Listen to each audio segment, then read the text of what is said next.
Welcome to the Sega Lounge, where we celebrate our love for all things Sega, including the games, the music, and the community. I'm your host, KC. Join me as I talk to different guests and learn more about their projects and passion for Sega. Hello and welcome to the Sega Lounge. My name's KC. Yes, welcome. And I'm joined this week by my lovely co-hosts. Hello guys. Back for another month. Hello, Lime Reversed. Hello. Hello, Lime Reversed. Oh, Looking very comfy there, I have to say. Indeed. With the Tails robe that I have. Nice. That looks very, very comfy. Yeah. Excellent. Welcome. Thank you for joining us. Take this down. And also, hello, Green Viper 8. The best Hello, of the Green Vipers. Less warm over here.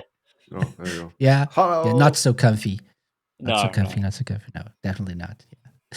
Yeah. Welcome to the Sega Lounge, doing this live as we do every month to round up the news, the Sega news. This is the Sega Lounge, the podcast that's all about Sega. The games, the music, the community, everything in between. And we every month we do our news roundup of Sega news. Some months are busier than others. This was a fairly quiet month, I think. Medium. I wouldn't say quiet. Yeah, quiet is too much. Medium, but still some interesting. Yeah, still some interesting stuff to cover, I think, for this episode. So we're live on Twitch, on YouTube, and Radio Sega. Hello, Radio Sega. And if you want to... Nice wave for them there. Why am I waving? It's radio. It's people can feel it, can hear it in your voice. Feel my waves. You can feel my wave. Hello. Feel them. Yeah. My waves are being transported to you over the wave. This is the sound of waves. Never mind. So, if you're watching or listening to us live, you can actually let us know what you think about everything that we're going to talk about today. If not, just leave us a comment on YouTube or your platform of choice and let us know your thoughts about all these amazing Sega news of the month of November 2020. But we were going to talk about now, my guys. Yes, but first, I want to ask you guys. I can't wait until we talk about the Sega news. You'll have to wait. Because first, I want to know what games you have been playing recently, guys. So, and we've talked about Sonic Rumble recently. We've talked about Sonic Racing CrossWorlds. Have you guys been playing any of those, for example, or anything else? Viper, let's start with you this time. Shall we start with me? Okay. Yeah, I know you've been playing on stream at least. Oh god, I've been playing Sonic Boom on stream, haven't I? I've been really throwing myself back in the deep end with that. Please clarify. Sonic Boom, so people don't get spooked. Like, oh no, it's Rise of Lyric. It's not much better though, is it? It's Shattered Crystal. I mean, former guest of the show. Sorry, I shouldn't be so mean about the games. Honestly, I think it's much better. Actually, it's not a great game, but yeah, there's levels to it. Like Rise of Lyric being the depths, Shattered Crystal. I'm not doing this on screen. Rise of Lyric being down there, Shattered Crystal being there. I'd say Fire and Ice goes above where I can show on the screen. It's a small box, but it's a pretty good game. Yeah. That's accurate. Yeah. I just think Shattered Crystal is not as broken, so that automatically makes it a much better game. Yeah. Than Rise of Lyric. Like that, yeah. It brings all the memories flooding back of Rise of Lyric now that we've actually talked about it a little bit. So yeah, no, it is actually a step above that. For sure. Yeah. Okay. Anything else you're playing? Sonic Racing CrossWorlds, because we've had the DLC drops, so that's been in active rotation. Been a bit of a kart racer traitor. Had a lot of Kirby Air Riders on the go. For shame. Oh yeah, that's out as well. You've got to weigh up the competition, see how they compare. I now refuse any further comment about my opinion of it versus Sonic Racing CrossWorlds for the sake of this podcast. But Both are still very good. Is it enjoyable? Yeah, it's a very Marmite game. You'll either love it or hate it, but I absolutely love it. So it's gone very nicely alongside. Like, I've been treating that as a bit more of a single player game, and Sonic as a multiplayer game a bit more. So both have actually gone together very well. Okay. Never played the original, so I really have no idea. Oh, I thought you had played it. No, okay. Never touched it. This was my first experience, and had a really good time with it. Excellent. Good excuse to finally get to it. Yeah. What about you, Lime? What have you been playing? I have been playing lots of Sonic Racing CrossWorlds. I am trying to get the S ranks. I have been able to get all of the S ranks for Sonic Speed. Madness. Yeah. I have them for Sonic Speed. I just need to get them for Supersonic Speed as well. And I'm kind of close. I just need them for one more Grand Prix and then all of the CrossWorld stages as well. And then I have it all. Yeah. And then you'll have to wait for the last of the crossover DLC stages to come. Yeah. So you can complete the last one. Indeed. Yeah, exactly. Maybe next month, probably. I don't know. Maybe. Oh, it's working. Or maybe I don't know. Is it like what's the next one? Mega Man? Pac-Man's the next one. We don't officially know when it's out, but we might have accidentally found out. Oh. I don't know about that, so you're gonna have to tell me about it when we get to the Sonic Racing CrossWorlds section. The wall of CrossWorlds that's in that document. Yeah. This next one is next month's Nights, if I'm not mistaken. December's SEGA characters Nights, yeah. Okay. And next paid DLC is Pac-Man. Okay. So it's actually every couple of weeks, so it's usually like that. Lots of parties. Yay. So many festivals. Festivals. There we go. That's what I was looking for. It's a party. Yeah. Yeah. Anything else apart from Sonic Racing CrossWorlds? I've been playing a lot of. It's not coming to me. Power Wash Simulator 2. There we go. Oh yeah. Oh, beautiful.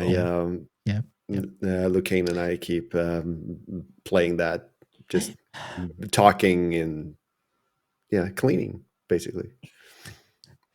I am enjoying. I never thought if that explaining what the game is, like you just wash stuff with a power washer.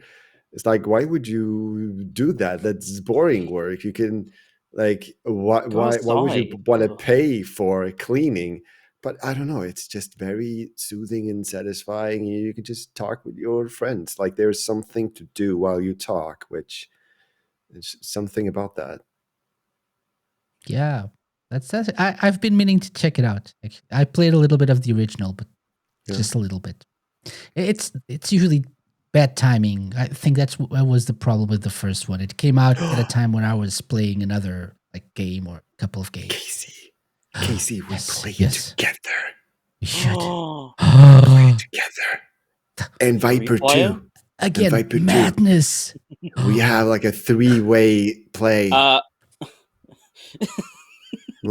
Online 3-way?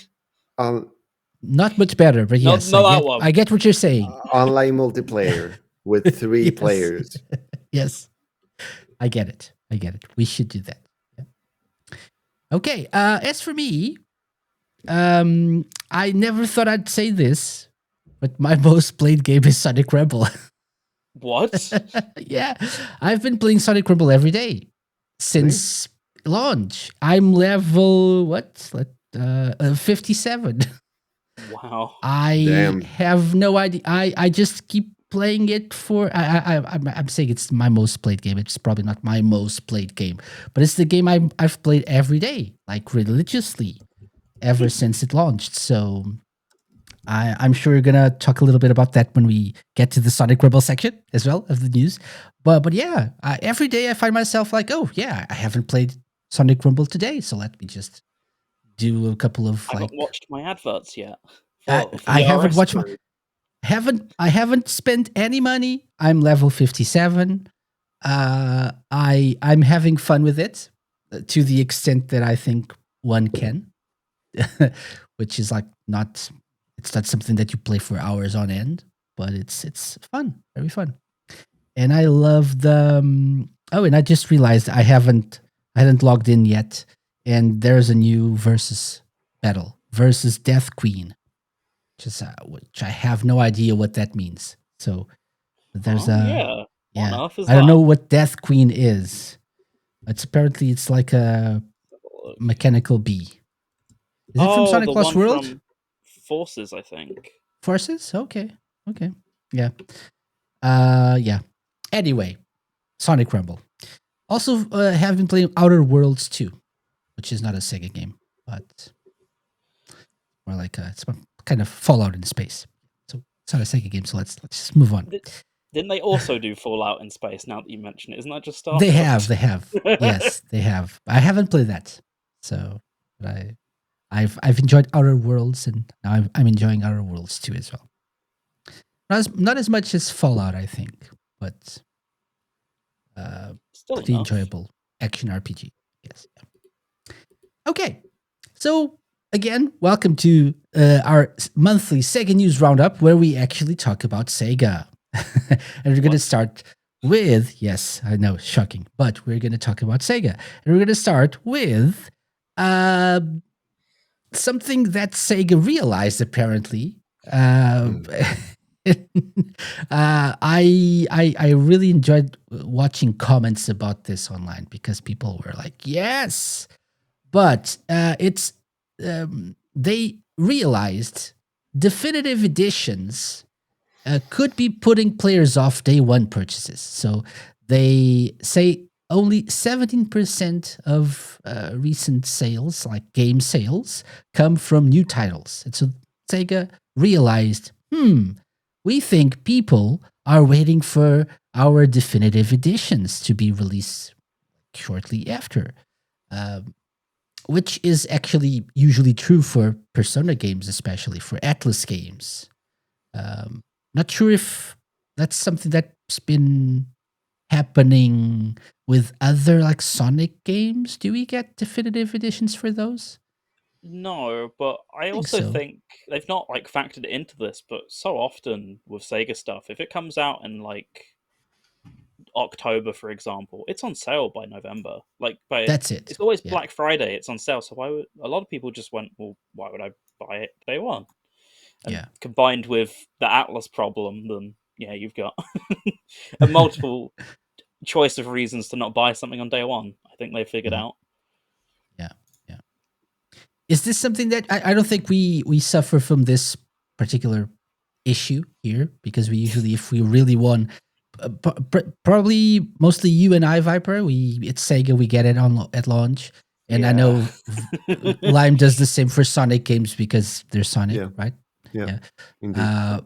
Even if there's a definitive edition coming later, we'll just maybe probably buy it again because we're the suckers that do that. But yeah, with Sonic games, that would probably be me as well. yeah. However, is this something that you see being a reality, like an actual issue?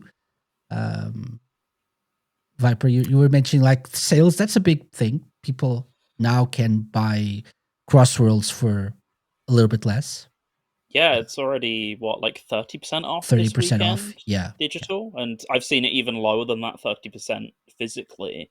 Well, the game came out in September, so that's a 2-month turnaround if you can hold off. You've just got to resist that FOMO for 2 months, and then you've got like £30 off. And I know many people who buy specifically Sega games like this because you look at Nintendo, Mario Kart 8 still costs £50, and there's a new one out for 70. Like, other companies don't have this issue because people know that Sega stuff will move because they'll start freaking out and going, "Oh my god, the Metaphor's not selling. Quick, put it down." That's actually a bad example because it's like the one game that's held its value until this year, I think.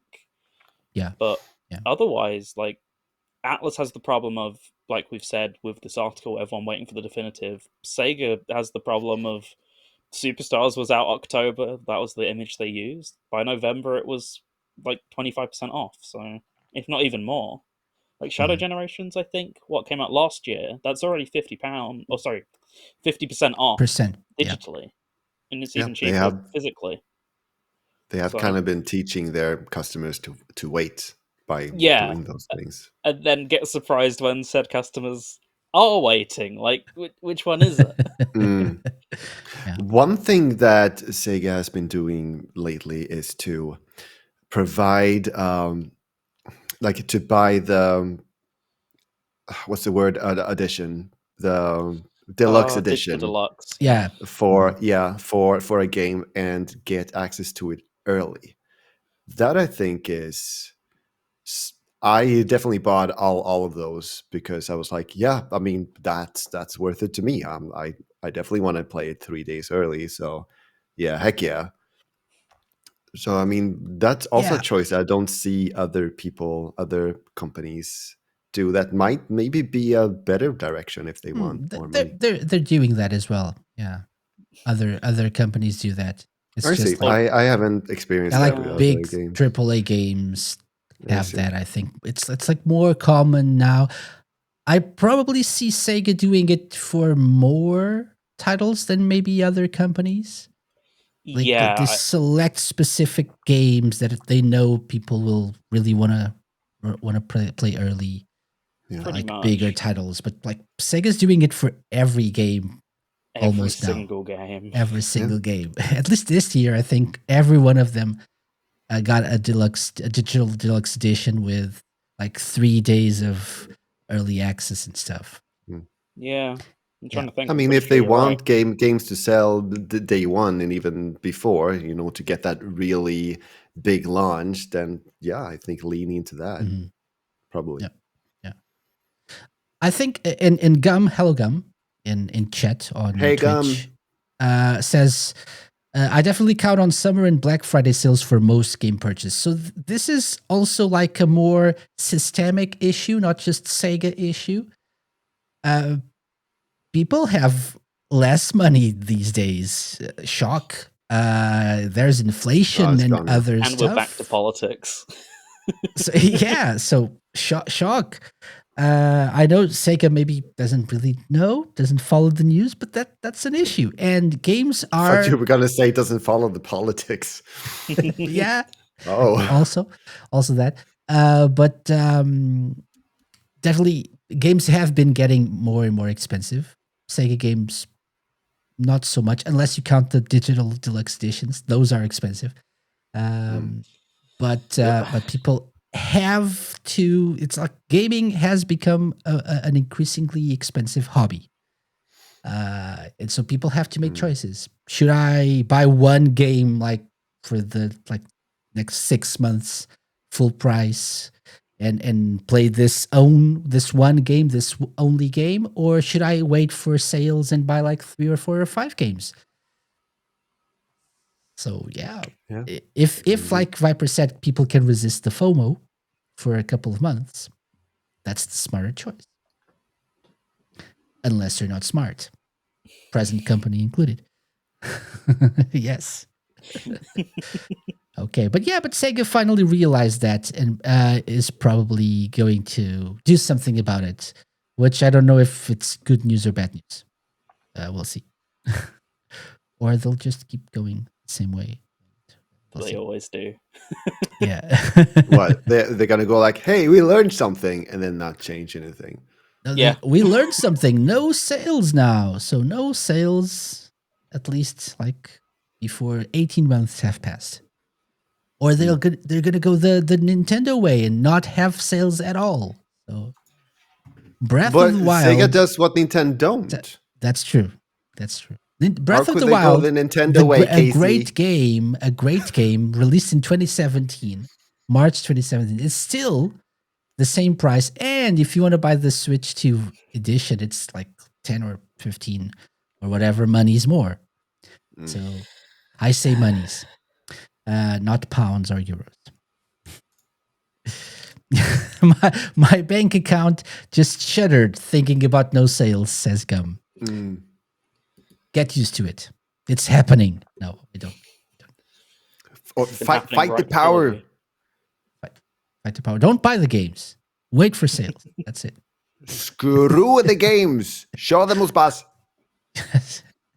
Like we do. Maybe not. Okay. Moving on to Yakuza #hashtag. Like a Dragon. Yakuza or Like a Dragon. But this time, actually Yakuza, because they haven't updated the names of the early games. So Yakuza Kiwami and Kiwami 2, the bundle for Switch 2 is out. Rejoice! Yay! Available now, so you can play the two first games in the series, like the remastered, remade Kiwami Extreme versions on Switch 2. You ready for this? Is this something you guys have tried? Go online. Person who doesn't own a Switch 2 and hasn't played these games, please tell us. No, he owns a Switch 2. He does. Forgot. I do have Zero Kiwami 1 and 2 for Steam. Yeah. But so I don't have why a Yakuza bother game with on Switch? I have Zero on Switch too. I bought that one. Yeah. I haven't finished it. Right, I do. How dare you? I haven't even started with 1 and 2. I should. I haven't. Don't you? Victor, I saw that. You raised your eyebrows at me. That's what you did.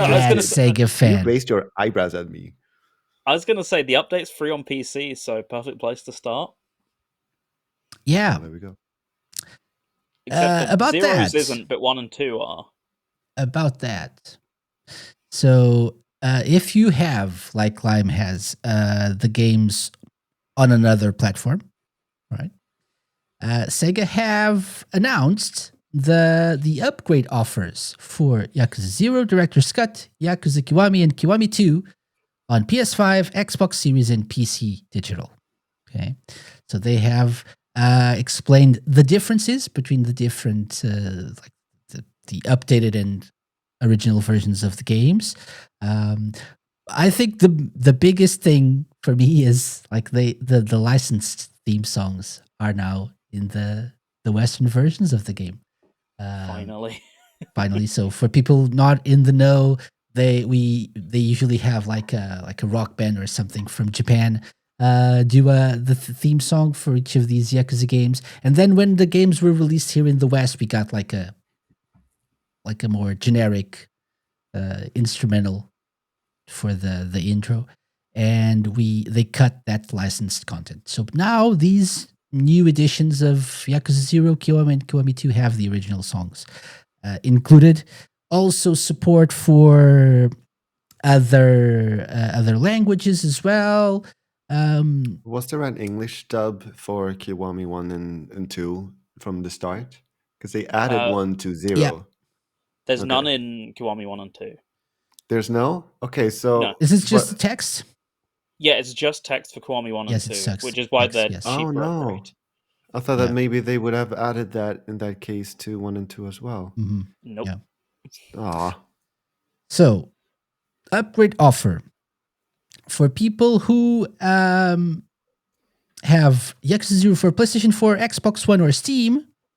Physically, they may be able, in the case of consoles. Yeah. They may be able to upgrade to the digital version of Yakuza 0 Director's Cut for PlayStation 5, Xbox Series, or Steam for $14.99. Which would be something like, I don't know, maybe the same in euros and maybe like £9.99 perhaps, Viper? I'd hope, but probably. I assume it will be the same in every currency. It's just like $14.99 monies then.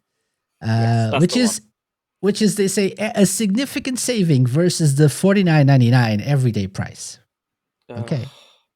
Wow, so generous. Thanks, guys. Yay. So generous versus the price that we set. Aren't we nice like that? Something interesting. Save data does not carry over between Yakuza 0 and Yakuza 0 Director's Cut. Which is weird for Steam, I believe, at least. Isn't it? Yeah. You'd expect that in a Steam game. Yeah. Yeah, but it's always a bit easier to. It's always a bit easier to do than console, so you'd kind of expect the courtesy of it normally. You'd assume, right? Yeah. For Yakuza Kiwami, people who have the original version of Yakuza Kiwami for PlayStation 4 or Xbox One by December 8th may be able to upgrade. Maybe. So we don't know. It's the original text, like the official text. May be able to upgrade to the digital version of Yakuza Kiwami for PS5 or Xbox Series for $199 versus the $19.99 everyday price. On Steam, it's free, correct? It's a free upgrade. Am I correct? I think so. Yeah, I think so. Yeah, I don't know why one Kiwami's free and the other isn't, but so I mean, yeah, because the Kiwami doesn't really have extra. They do have like the extra languages. They do have the extra songs, but no real. It's just Kiwami. I know what it is, and it's because Kiwami 2 did actually have the licensed songs in the Western version. So presumably the £2 for the upgrade for 1 goes to the licenses, whereas 2 doesn't need that, I guess. It's silly. Yeah, no, but even Steam doesn't. They don't mention price for Steam for Kiwami 1. Yeah, so what I can't remember. One of the two of them's free. I was under the impression it was. I think it's both. That was free. Huh. I think it's both because they don't really mention upgrade prices for Steam for Kiwami and Kiwami 2. Only for 0. They've been very vague with this whole thing. I mean, considering they said, a few weeks ago they weren't going to offer upgrade paths whatsoever, it really feels like a last minute. We slapped this together because we realized some money's better than no money, I guess. You know? It's kind of what it reeks me of a little bit with some of the wording, especially the generous offers and whatever they're talking about in the Yakuza 0 stuff. Like, we offer a great price versus the thing we told you you'd have to pay for 2 weeks ago. Like, yeah. Versus the price that we ourselves set. Aren't we generous and smart? This whole thing's weird. Yeah. Kiwami 2. Oh, wait. So, Kiwami 2, any version it is, it's like you can upgrade at no cost. So, there's no licensing issues here. So, that's probably why they only add other languages like tech support, French, Italian, German, Spanish, Latin American Spanish, Brazilian, Portuguese, and Russian.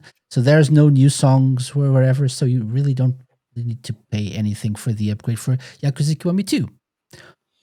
No mention about Steam on Kiwami 1 either. So I'm assuming Steam.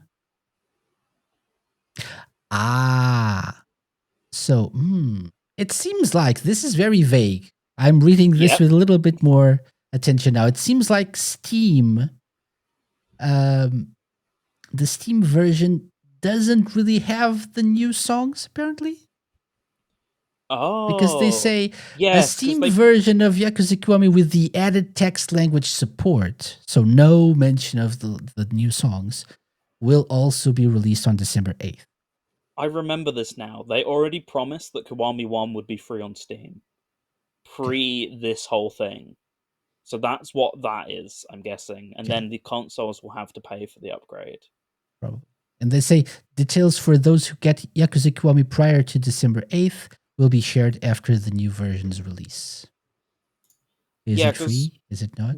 What they said originally when they announced these new versions was no upgrades whatsoever.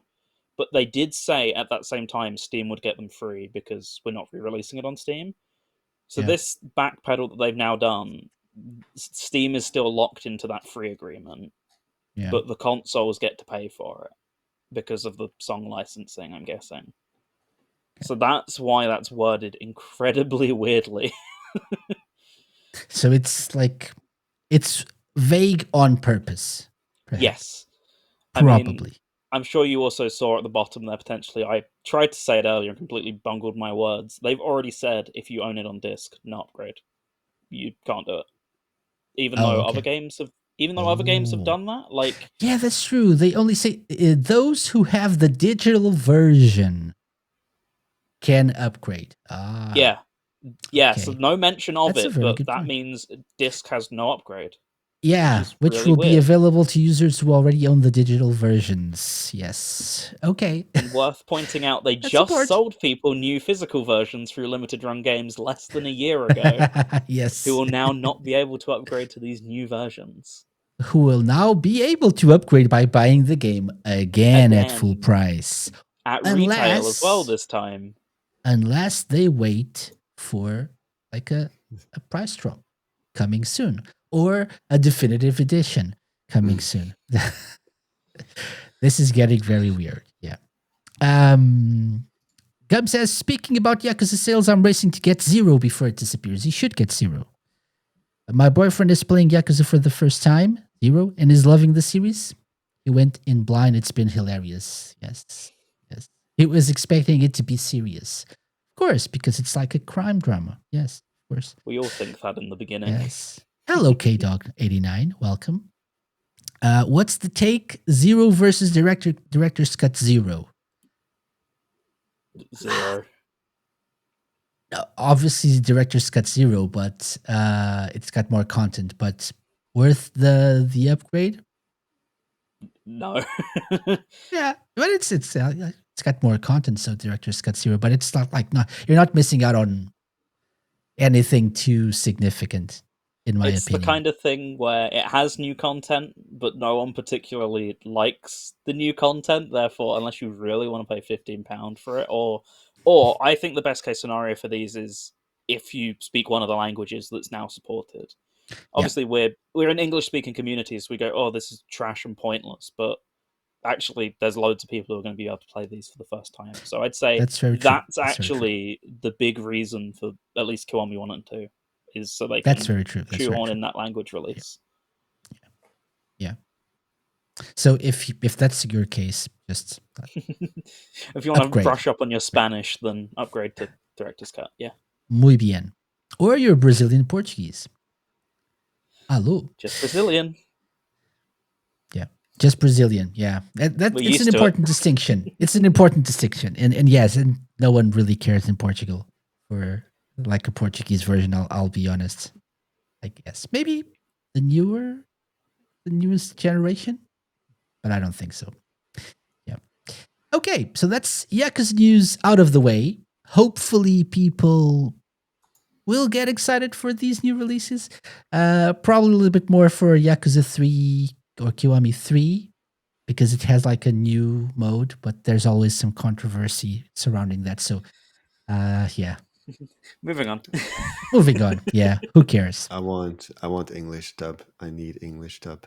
Well, you can have it in there then because it's in Kiwami 3. There you go. There you go.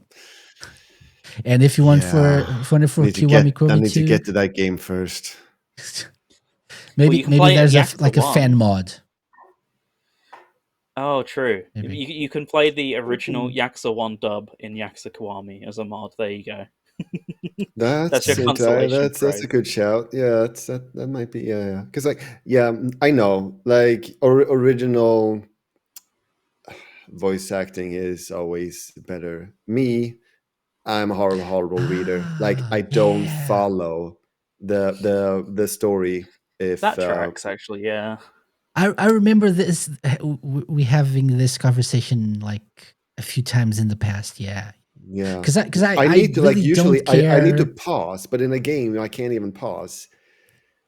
I really don't care about Yakuza in English, to be honest. I just I prefer I usually like that in most games. I prefer the original versions, but specifically Yakuza specifically, I do prefer the Japanese voiceovers. So. And I would too if I was able to enjoy it. Okay. And follow the story, then I but unfortunately, yeah. Alas, you're not a gifted reader. No, indeed not. Yeah. You have won a few Sega Lounge challenges in the past, though. So I don't know. That bad? Indeed. See, that's definitely a weakness of mine when it comes to those challenges. Like when Viper has already pressed the button and answer the question, I have just processed what the question is about. Which and you're like, how? It's all right. I'm not invited back anymore. No, but I mean, it's like for me, it's just ADHD. Like it takes more time for me to process the information, and therefore, I need more time with it. Yeah. K-Dog's asking if the UK and Sweden, and I'm assuming the whole world, has Black Friday. Yeah. Everyone does. Sweden has Black Everyone Friday does. too, yeah. And it's not really a Black Friday anymore. It's like Black Month. Like the whole month has sales. So yeah. Yeah. We have Black Week, I guess. Black Week, yeah. And then Cyber Monday it's all, as well. It's all like it's not like it's borrowed from American culture. Like it's here because of America. So it's still kind of American culture, but yeah, we have it. Yeah. And we're just America light, so of course we have it, yeah. America light. At this point, like the difference every year just feels like it becomes less. Yes. We don't have Thanksgiving, but Yet. we do have Black Week. Just you wait. Gub says, I can read quickly, but info recall for me is more like dial-up internet. Info arrives in 2 to 3 business days. Yeah, I can relate to that too. Yeah. Like what I need to do to remedy that is to, before one of the challenges, go and like get it all back fresh in my memory so that I have quick access to it. Like even when it comes to like simple stuff, I need to refresh my memory in order to have it quickly accessed. Yeah. The joys of the Sega Launch Challenge. Okay, moving on to Persona. It's fun, but yeah, that's what I need. Moving on to Persona. We seem to have some cheap and free viewers. Yes, they're gone. They're gone. Oh, we don't want cheap viewers. We want viewers with taste. But if you don't want them, viewers I can that take are willing them. to pay. No, I can take them. I like the instruction says remove the space. So we got a bot in chat for people listening or watching later. Yeah, we got a bot. I want more views. Offering I want cheap more viewers. subscribers. At streamboo.com. Are you scared? Way to give him a free shout out, I guess. Streamboo. Yes. I hope everyone goes to this episode of the Sega Lounge. Is sponsored by. This episode of the Sega Lounge is sponsored by streamboo.com. Want to get cheap viewers? Streamboo.com. Remember, streamboo.com. Thank you very much. Good deals. Thank you. And don't forget their Black Friday deals. Viewers are even cheaper. Okay. Slap a jingle on there and we're golden. Streamboo.com. Scary cheap viewers.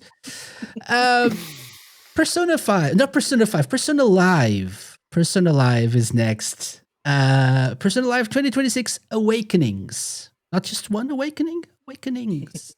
Yes, because there are many awakenings.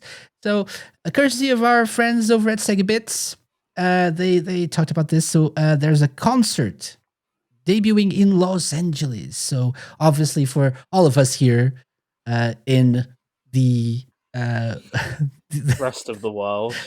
No. We're like in the west coast of the United States. We're really eager to attend Persona Live 2026 Awakenings. But I thought I'd cover this because who knows? Maybe this is the beginning of something else. Could have something can have other concerts coming in other parts of the world. But Persona Live 2026 Awakenings, the first US show of the Persona Music Experience series, which includes the full cast from Japan, and they're gonna be playing at the Dolby Theater in Hollywood, California, on Saturday, January 24th, 2026. So very soon, less than 2 months from now. The day will include 2 shows, and the performance will feature live performances by fan favorite artists, including Lynn, the singer of Persona 5 series, Azumi Takahashi, singer of Persona 3 Reload. Lotus Juice, Toshiki Konishi, composer and guitarist. So yeah, that would be nice. That would be interesting to have in a closer venue. Would you guys be up for a Persona concert? 100%. I actually think this was like a few months ago. I think there's a semi-official one in London. Like, it's got the branding, but I don't think it's fully official. So when I saw this afterwards, I was like, oh, great. Can we have this one instead? But it's a start, isn't it? This is the first international one, I believe, outside of like expo things. So it's a start. It'd be Hence the interesting to name, see it go Awakenings. worldwide. Nothing to do with the series. It's because they're awakening. No. There's a place outside of Japan, and it's called America. Yeah, Gun awakens every day. Yeah, many awakenings. And this actually looks good. This like this poster thingy. Yeah, looks really Persona good. 3 and 5, the two games, of course, until Persona 4 happens, and then there can be 3 games in the series. But until then, there's only 2. The problem with this poster is people in the concert itself, people are not gonna go to it because they're waiting for the definitive edition with Persona 4. So yeah. Next year there'll be the Persona 4 featured concert. Don't you worry. Yeah, Persona Live 2026 Awakenings Golden Royal Revival stuff. Yes, but yeah, Sega Atlas, bring Persona concerts over here as well. There's more than Sonic. Did you know that? Yeah, we like other we like other Sega music. Yeah, I mean, I would love Sonic Symphony in Sweden, like in Portugal. Well, that world tour was too busy in America to be to be coming to Sweden. I'll have you know. I was like almost 100% sure they would be coming to Portugal, to Lisbon. After talking to 2 of the people involved and like they like almost confirmed yes, because they were looking into it. So I thought, yeah, it's a no-brainer. Lisbon's like a very fashionable city now. Like everyone wants to travel to Lisbon and visit Lisbon. So yeah, and every artist throws a concert here. So I then they saw the money in America, doing it in every single state in America. Yeah. That's the world. Yeah, the world part of the world tour. Yeah. Okay, not bitter at all. So, moving on from Persona Live Awakenings, we have the Game Awards 2026 coming. Yes. I have to say, I'm kind of surprised by all the Sega nominations. I wasn't expecting. It feels weird. It feels right. It feels a little bit weird, but like a good kind of weird. To be honest, I was not expecting this at all. Although to be honest, they pay for more ad slots nowadays, so you kind of got to throw them a bone, haven't you? I don't know. Are we expecting a win or wins here? I don't know.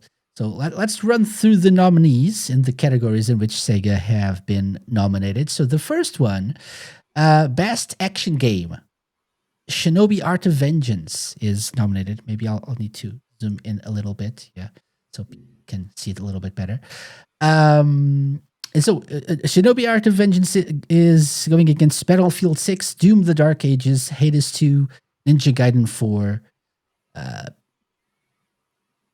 I think it's probably my game of the year, my Sega game of the year still. Wow. But I'm not expecting a win here. Not in a million years. No.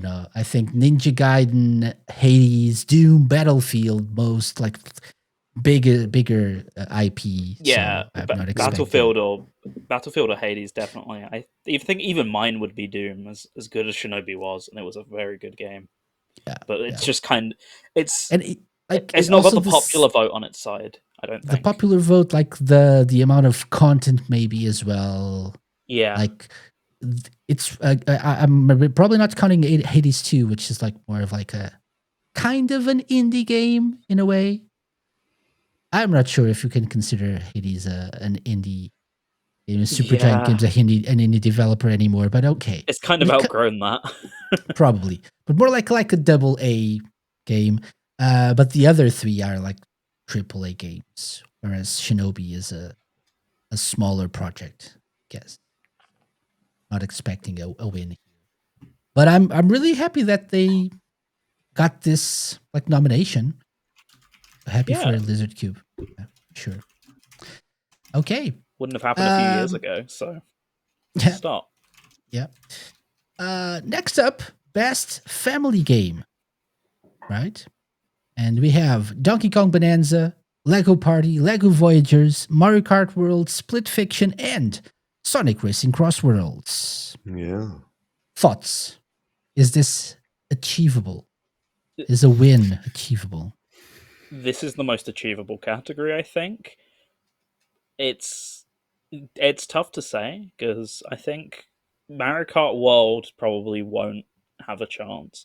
Donkey Kong will, but isn't it also, this is a bit spoiler territory, isn't it up for a bigger award than this? For the best game, right? Yes. Game of the year, so I think. Yes. I think people will vote for it in both categories, but people therefore might be swayed otherwise to vote Sonic because it's only here, because the audience overlaps. So I think people might go, oh, well, Sonic's not in any other category or meaningful category, so I'll go here, if that makes sense. I think this is the one it has the best chance in. I could be wrong. I don't know. Is it like popular vote is important to consider. Like communities getting behind these games, because I'm not sure, is Mario Kart World not a more popular series? No, like Mario Kart, Mario Kart, not Mario Kart. Yeah, Mario Kart as a series is, but this game's fallen so far out of graces that I just don't see it happening. I don't know. No matter how much brand pedigree you have, I think people are just because like very as a family game. I don't know. Maybe still. It's possible, but I don't think the sort of people who are going to vote with that in mind are going to show up in droves. I think the sort of people who vote for best family game are the sort of people who aren't playing with their family, you know? Yeah. I think the people playing with it who are more likely to vote Mario Kart World aren't then voting for best shooter or whatever the other categories are, you know? So I think in that sense there's a better chance, personally, but can be proven wrong. I've been before. Okay. What do you think, Lime? Any chance for this category? I actually think that Donkey Kong and Mario Kart World has a better chance than CrossWorlds there. Partly because I think that, yes, World has gotten a lot of flack for the things that they didn't do. It's also, though, like I still think much more known than Sonic Racing is. I think that I think that it's easier to get into Mario Kart World, and that makes it a better family game for me. If there's a higher learning curve for a game, then you are probably not going to involve it's probably not going to be your go-to choice for if you want to play with the kids, for example. So I think that probably Mario Kart World is better for that. That's a good point, but also it's a brand new console. How many families who are just playing games with their very young children are going to have bought this new console to do that, I guess? Yeah, apparently that's a lot. Oh, yeah, apparently a lot, it's a very well-selling console. It's a very well-selling console, yes. Hang on a minute. It is like the game's got like an attach rate of 100 and whatever %, because most people bought the Mario Kart World bundle. I think all of us did, I believe, right? Yeah. Of course. I got the bundle, yeah. And so other people bought the game later. So yeah. I would assume there are many people thinking. I'm with Lime on the learning curve bit. But it also depends on what Viper was saying. Who is going to vote? Are the people who have been playing this game with their families voting for this? Probably not. Maybe just like the fanboys are, where's Mario? Mario. Or Sonic. So it depends. We never know who's voting, who's casting their votes. So I don't know. We'll see. That's another category.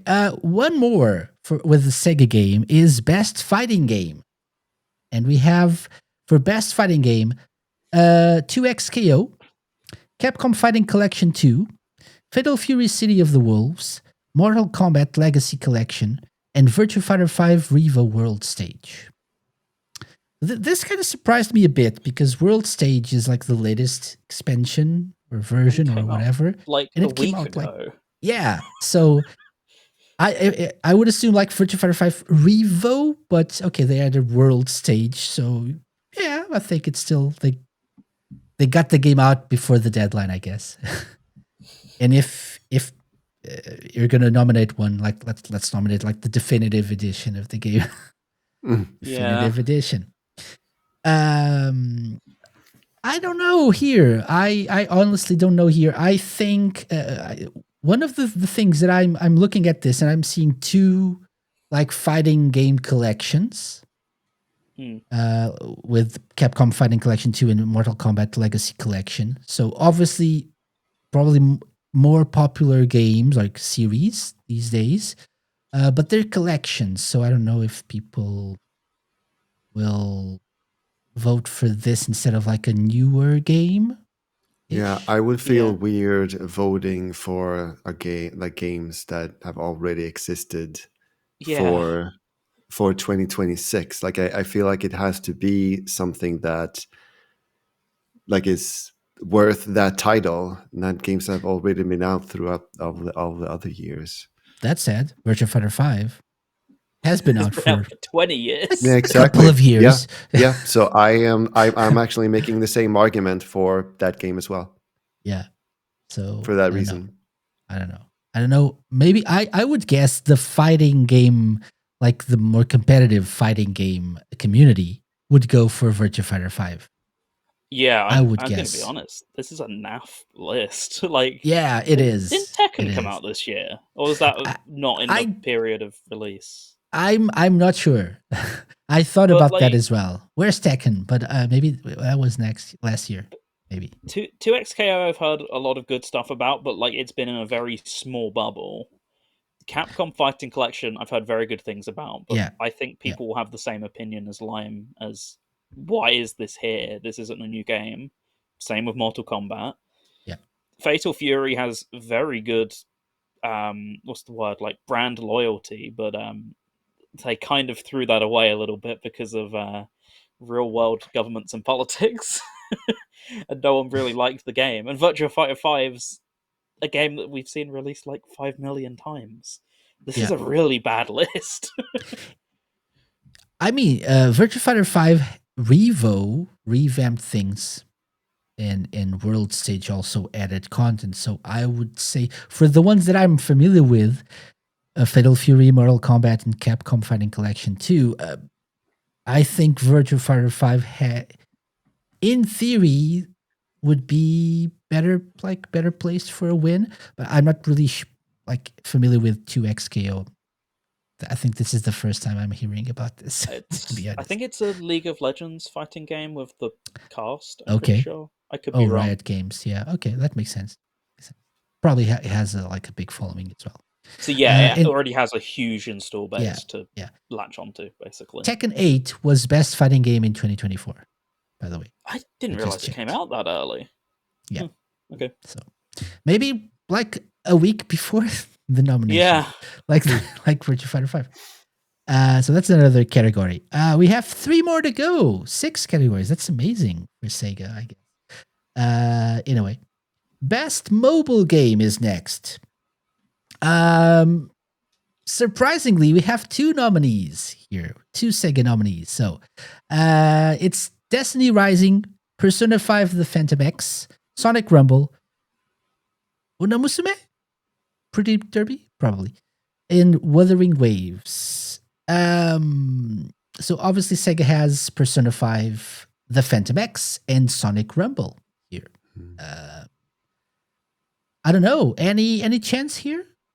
Not a hope in hell. Uma Musume will be very strong in the thing you have to bear in mind as well with the mobile games is I don't want to go too much into the specifics, but when there was that whole audience, right? When there was that whole Genshin Impact thing a few years ago, people came under the impression that if they voted for the game, they would get currency. I think people will think that will happen with the mobile category this year. So I wouldn't be surprised if the one with the biggest fan base equals the one that wins anyway, and then that fan base gets immobilized to then, go, we might get free things if we vote for this or whatever. Persona 5 kind of withered on the vine for the international audience because of the various issues it had at launch with like the catch up and compensations and things. Sonic Rumble, we know, took like 5 years to come out. It felt like I just don't think they have their audiences, but I just don't see it happening. And this one also came out like very recently, so it's like an interesting nominee here. Within, I think it was the week that these cut off that Rumble officially came out. Probably, so the fact it's even there surprises me, but money. Yeah, sure. Also, hi Frogbull, welcome. Nice to see you. Frogbull's here. Yeah. So Uma Musume is a horse racing game. Yeah. Yeah. Okay. It's pre-derby, I assumed, but I have no idea. This is the first time I'm hearing about this.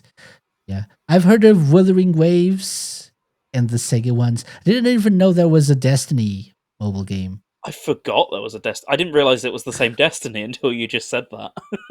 Yeah, just Destiny Rising. Game. So, assuming, okay. Yeah. That's how popular that one was, clearly. Yeah. Okay. So that's another category, which we know little about. Up next, we have Best Sim Strategy Game. And here we have 2 Point Museum going against, and probably, unfortunately, losing Final Fantasy Tactics, The Evilist Chronicles, Jurassic World Evolution 3, Sid Meier's Civilization 7, Tempest Rising: The Altars. I'm assuming like Final Fantasy perhaps gets the vote because it's Final Fantasy.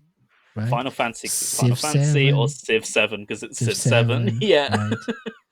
Because it's like people expect these games to be the winners, perhaps. No.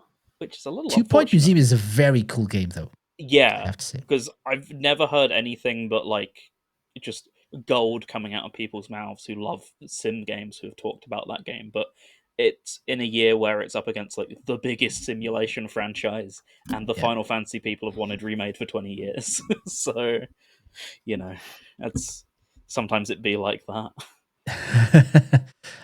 So I talked to the devs last week. Last week's episode, and actually we recorded earlier last week as well. And I mentioned this because the nominations had come out, and they're really happy for this. They're not expecting the game to win. Like even outside of the recorded interview, no way in hell. But it's nice. Who knows? Right? It is good to see Sega there being nominated for stuff. Mm-hmm. 2 Point Studio specifically work really hard and put out some great games. Sure. So. Yeah. The more I play 2 Point Studios, the more I really appreciate the work behind every single little thing in the game. They're so intricate from everything I've seen of them. So yeah. It's like really every single little thing has like their own sense of brand and humor injected in. Like they're so intricate. Great games that I've never played. They're all in my Steam library one day. K-Dog asks, is Sonic Rumble worth getting into or no? If you're a Sonic fan, definitely. Yeah. If you, it depends on how you feel about microtransactions. But if you're not a Sonic fan, it's also definitely worth it. Please buy Sega games. Please buy Sega games. It's a free-to-play game, unless you play. Wait, let's do that again. Please buy SEGA games. Please buy SEGA games. This episode of the SEGA Lounge is sponsored by what was it? Stream Boo? Yeah. .com. Boo. Final category: Best Sports Racing Game. And we have these lovely chaps here: EA Sports FC26, F125, Mario Kart World, Rematch, Sonic Racing CrossWorlds. Yeah. So, I don't know. Yeah, putting Sonic Racing CrossWorlds against Mario Kart World in this category, I could see Sonic Racing CrossWorlds having the edge. Okay. Yeah. I don't know if it's going to win the category, like going up against the EA Sports, but when it comes to those two games, like seeing what I've seen about reviews about Mario Kart World and disappointment for choices that they have made, I think that's going to affect a lot about how they vote. And so I think that Sonic CrossWorlds can have a chance against that particular game, at least. Yeah, certainly of the two, I think that will come out on top in this category. Mm-hmm. So I would say I would see Sonic Racing CrossWorlds being like on everyone's mind a better racing game. Yeah. Than Mario Kart World. But the problem is there's especially EA Sports, which is very popular, even if people like to bash the game for other stuff. I'm not sure what the popular opinion on F125 is.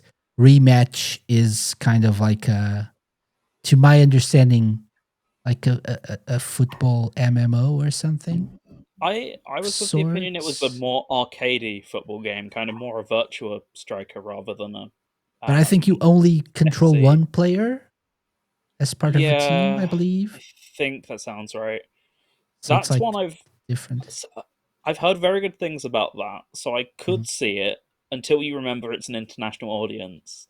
I don't know how big the crossover is between Americans with Rematch. I think there's actually a little bit more than you'd expect, but not much.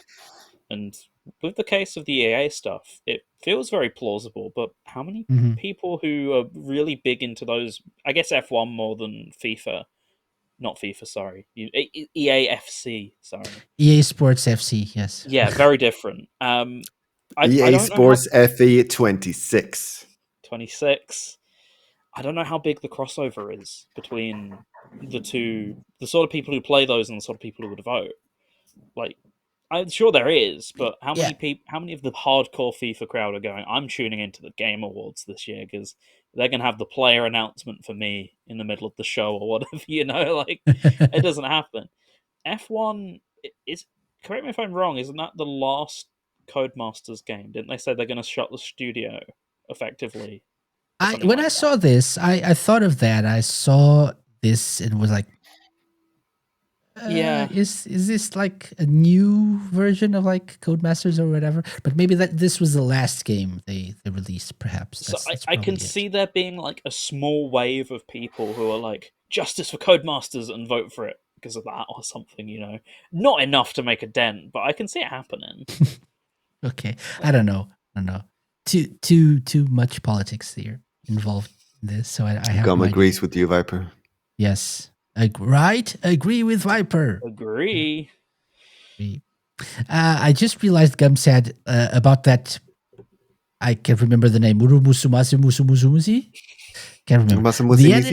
The anime girls are named after real horses. They run the races. Okay, that makes...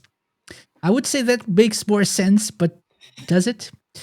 Okay, I understand now. The name, at least. Pretty Derby. That makes sense. Okay. So, the Game Awards 2026. We'll see. Next month, like probably last episode of the season, we'll get the chance to talk about this when we look back at the year of SEGA 2025. Okay. We'll see. Oh, and by the way, vote if you want to. If you want to influence this in any way, just go vote for Sega stuff, I guess. Yeah, right? Calling all Sega fans and all Sonic fans, vote on this. Okay, fine. Yes. I'll do it again. Calling all Sega fans and Sonic fans, vote on the Game Awards. Okay. Speaking of best sim/strategy game nominees, 2 Point Museum is nominated for that. And it's got a brand new expansion, brand new DLC called Zooseum, which we discussed last month. Lime. If you remember, I do. Last week, I had the chance of asking your question to the developers of 2 Point Studios. Why? I'm not going to tell you the answer because you have to watch the episode. But I said, I have a friend who asked, why an expansion and not a 2 Point Zoo game? And they actually answered that question. And they said that I need that answer. I need that answer. They said it wasn't You're gonna that hold weird. It from me? Yeah, they said that isn't that weird of a question, apparently, because other people have probably asked that. But we spend 10 or whatever minutes talking about that. Yeah, heck yeah. It's an intricate answer to that question. But so no 2 Point Zoo in the horizon. You're going to have to settle for a 2 Point Museum Zooseum, which is a zoo-ish related expansion to 2 Point Museum. It's less zoo and more it's less entertainment and more preservation, I guess. Right. Yeah. And it has the usual refined look of every 2 Point game, especially 2 Point Museum. And you'll have some weird species, I guess, and people running around. Out December 2nd for most platforms, not Switch 2. Did you ask them why there was no mouse support? I asked about that as well. I did. And I can listen to the episode, to be clear, if I want to find out the answer. Yes. Oh, that's okay. it. So where can I and everybody else listen to this episode and when? So you can listen to this episode on thesegalounge.com if you want to get all the links, right? Or here on YouTube if you're watching on YouTube, or your podcast app of choice, including TerraPlayer.com. This episode of the Sega Lounge is sponsored by StreamBoo.com. Yeah. The good thing about Zooseum, by the way, is that you can get... So they updated the game, update 7.0, and you can actually get what they call the free taster right now. So there's some Zooseum content already included in 2 Point Museum if you have the game without buying the DLC that's coming next week. Okay, so you have some of the specific locations. So by the way, Zooseum is a brand new location, Silver Bottom Park. Yes, got it. There's a new wildlife expert type. So you have experts in your museums. There's a prehistoric, prehistory expert. There's a aquatic life expert, things like that. Now you have a new wildlife expert. You have a new map to set up expeditions to, the far-flung isles. You have 40 plus wildlife exhibits to rescue. A new 5-star campaign. New adorable gift shop items. New workshop items.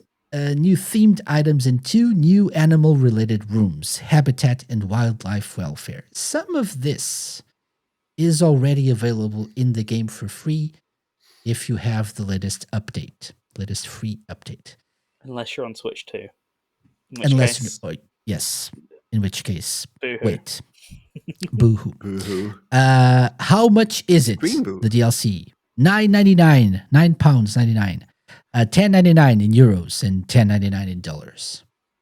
Not a word about Swedish crowns. How much do you think, Lime? How much crowns is 10 euros 99 cents?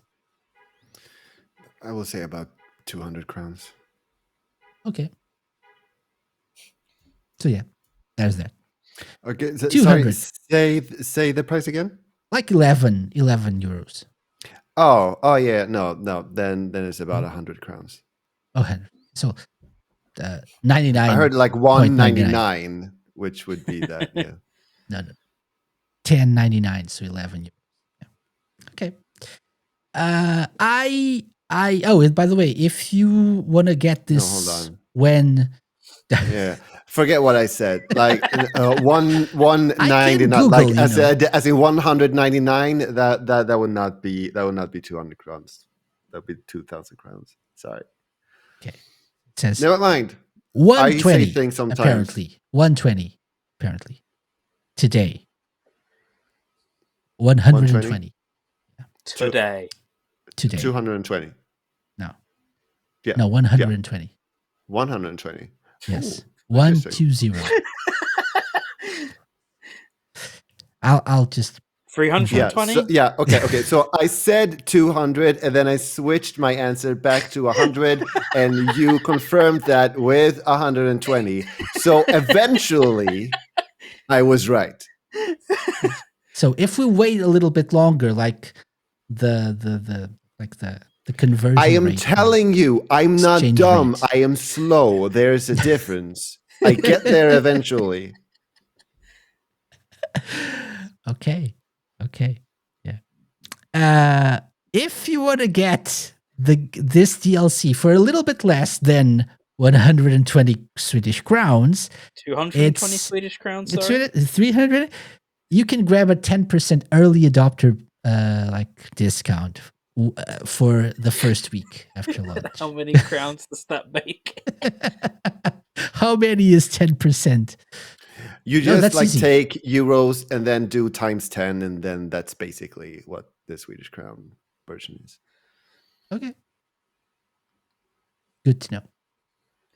It's not exact, but it's around that ballpark. Yes. Let's play ball. Speaking of play ball, that's an amazing segue into our last bit of generic Sega news.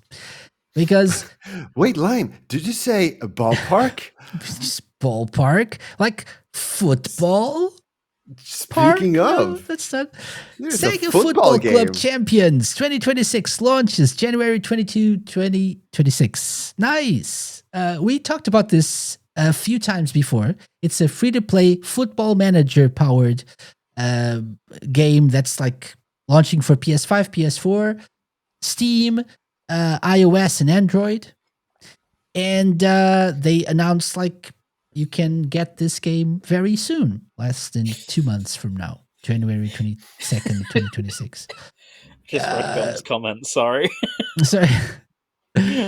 Wrong ball. Football it is. Are you playing tennis? No, Gum, it's football. Shame. Lime served it up perfectly, so clearly it must be tennis. Good one.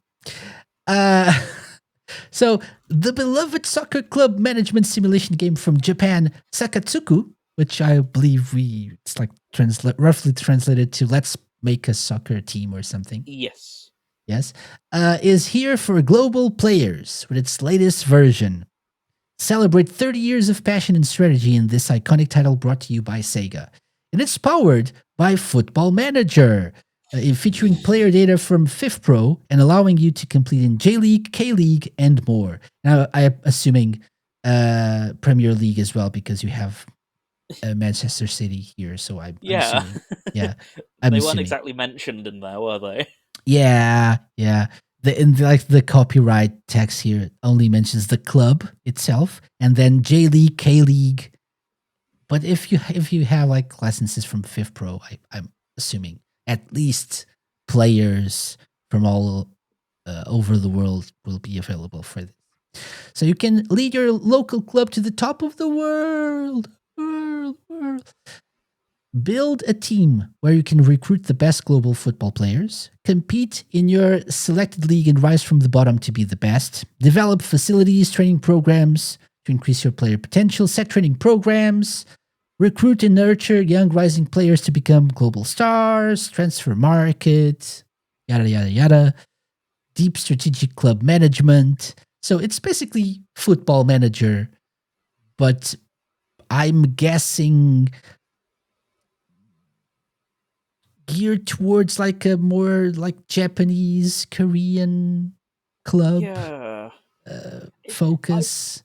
I never quite from the initial get-go understood what this was, and I'm going to be honest, I still don't quite understand. Yes. It seems like a J-League thing they've just slapped Manchester City onto the branding of, but then the rest of the game is still J-League, so why not just cater it to fans of that? Because there are international fans of those games and those clubs, so why not just fully go in on it? Because I just don't understand what this is, to be honest. Like, I'm guessing this is more of like a I don't know, maybe like a micro approach to this. Yeah, I'm guessing.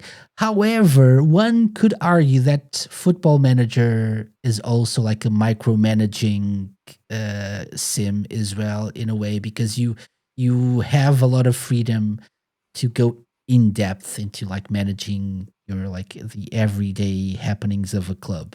But I don't know. To be honest, I don't understand the difference yet. The what I just don't understand about this is what? It's so difficult to me because it's like all the advertising over here is, look, you can do management with teams from England, but that's what Football Manager already was. So you've not really explained key areas in which this is different to me. So why I, as a Football Manager fan, should I be interested in this? That's not what I'm getting across. I'm sure if I was a Football Manager fan, I could go, oh, that mode's different, that mode's different. But I'm not. So as an outsider, what's the difference here? Yeah. It just seems to me like you're rebadging something for a different market, kind of poorly for this market. So and still, so I would understand this if it were like this is really mobile Football Manager. But then that exists. That already exists, so that's the problem. So it's like really mobile in the way that it's like a more simplistic, stripped down version of it. But it's not, apparently, because they actually advertise how in depth this is. So if we already have the game on console, Steam, mobile devices, why do we need another version of it that's powered by the other game? The other game that famously was awful this year as well is worth pointing out. That's probably a very simplistic approach to a very complicated issue, but we'll talk about next week, actually, on the show. So stay tuned for that. But apparently, not so great. Not so great this year. One note about this. I think that the video for Champions 2026, I think for me it got auto dubbed to English. Yes. Oh, and one that of them. Yes. dub is extremely weird. Like, did you hear that? Was bored. Was bored. Was bored. Was bored. Was bored. And something that's like it, that, right? Yeah, that's yeah. And then what I heard was like you will be born, I starts. think, maybe, or something like that. Yeah, but something like, yeah, you will be born, you will be born, you will be born, you will be born, you will be born, you will be born, and then they speak, and then it's not dubbed like anything else. The crazy thing is they say that like in a sentence. So it's like, you'll be born, you will be born, you will be born, you'll be born, you'll be born, you'll be born. So it's like a sentence of you will be borns. Which is very interesting. And I'm going to leave the link in the show notes so people can watch this video and maybe they get this auto dub as well. Yeah. But like when I start the video, there's this like little weird audio artifact there, as if it wanted to translate what that person said, but it just no sound comes out. Yeah, it's only, I think, the first one. The second one doesn't really. There's 2 videos in this web page. Yeah, and then at the end of that video, like this guy talks, and there's no audio dub at all there. Like, it's not translated at all. I think this is just like extremely buggy auto translation here. So that's the thing. It's powered by Football Manager 2026. That's why it's buggy. Not the auto dub. Everything. I think this is YouTube's feature. People are talking about like all the bugs in FM26. That's it. Okay, so this is a good time before we get into the last part of the news. A good time to remind people that you're listening to the Sega Lounge. So we're here every week. You will be born. You will be born. You will be born. You will be born. You will be born. And this episode is sponsored by. I was not kidding right now. I was actually going to say this. And if you want to support the show, you can do that, just like Lewis Cox did, by supporting like with a monthly donation if you want, or like a one-off thing. Our content is always free, so I'm not gonna like paywall our content. It's always free. But if you want to help us out with our like expenses running the website and all the other tools we use, the segalounge.com/support. So thank you very much. If you just want to subscribe to the show on YouTube, just do that as well. That's much appreciated. And our episode is sponsored by streamboo.com. For the cheapest of all the cheap viewers, go to streamboo.com. I'm leaving. And he left. We've lost Lime because of streamboo.com. My gosh. I'm priced out of this stream. Everyone's too bougie around here. I had to make sure to press the camera so it doesn't actually follow me. So I can actually walk off screen when it does. Right, retro news. A bit of retro news here. I actually want to talk about, but I mean, it's a lot of things. So maybe next month, when we do like the look back at the year, we'll talk about all the different community ports that have come out this year. This was a very prolific year in terms of like porting other games from other platforms to Dreamcast, to Saturn, to Mega Drive and stuff like that. So I really want to leave a few moments of one of our episodes to talk about this, but not today. Today we're going to talk about other retro news.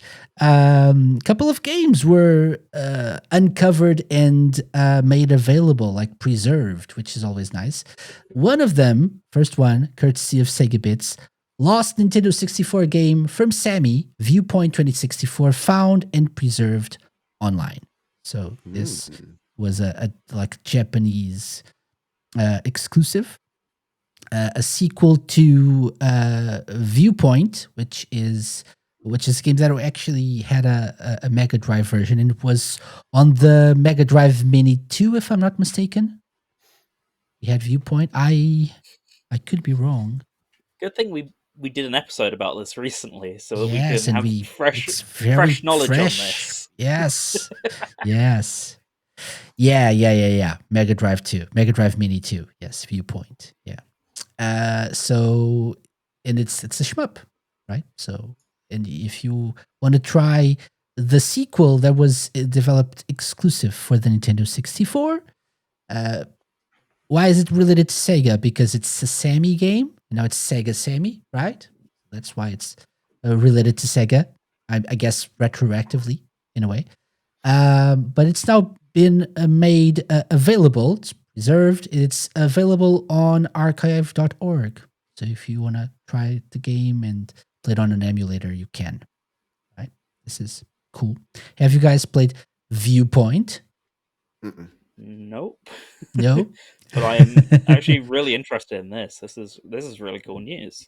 Yeah. I hadn't heard of it before until this news all came out, but I'm very glad to see it's been released, and might have to fire it up on the N64 at some point. and it looks really cool, I guess, for what it is. For a Nintendo game of the era, for a Nintendo 64 cool. game, but still, it actually looks pretty okay. I'm trying to find it footage. doesn't look awful, so that's good. It would look better on the Saturn, don't get me wrong, but of course, good. like on a 32-bit system, right? Yeah, but it's really interesting. It's like I can see myself. It doesn't include Sonic and Knuckles 3 or Sonic 3 and Knuckles, actually. But this is a video that was on the Sega Bits article.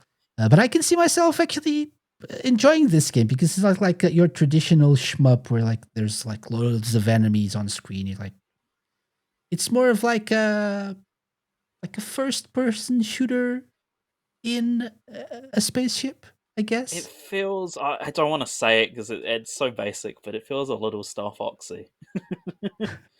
That's the closest thing I can think to compare it to. But when anyone says like about a 3D shmup, they're like, "Oh, it's like Star Fox," but that's really the closest thing. It is because like the pacing is a little bit different than like a traditional 2D shmup.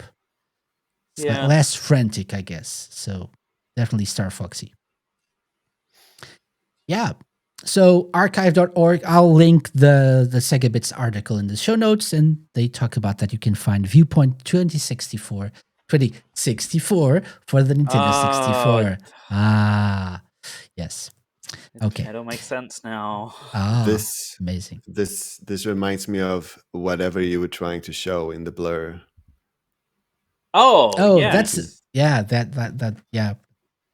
it's this. I'll show it later.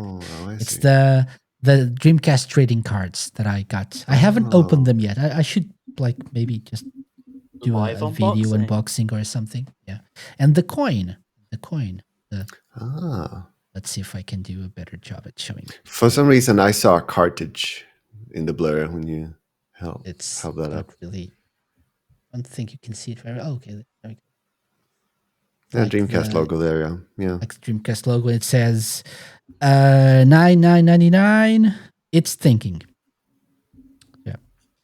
Still, my gosh, still thinking, and it's taking it a while. This is the hobby box with 4 packs of trading cards. This is one of the ones that I got. I got a notification that the Shenmue and Sonic Adventure ones I also bought are coming. They got delayed again, but eventually. But they're coming eventually in early December, apparently. So who knows? Maybe I'll do like an unboxing of everything when I get everything. So like make it a bigger video. Okay, another one that I wanted to mention, Lost Genesis Mega Drive RTS from Sega Technical Industry, Dark Empires, was also recovered and preserved. Yay, good news again. So another unreleased Genesis game, long thought lost, has now been found and preserved thanks to the Hidden Palace. Yeah, this is actually a proper Sega game, and it got cancelled in order to get the studio to work on Sonic 2 instead. Boo. What a decision that was. That franchise never went anywhere, did it? So I was gonna say, like, they regretted it huge dearly. hit, so. Yeah, they regretted dearly. And so this is a real-time strategy game that you can now get as well. This prototype from a Hidden Palace, not the Radio Sega show, but the other Hidden Palace.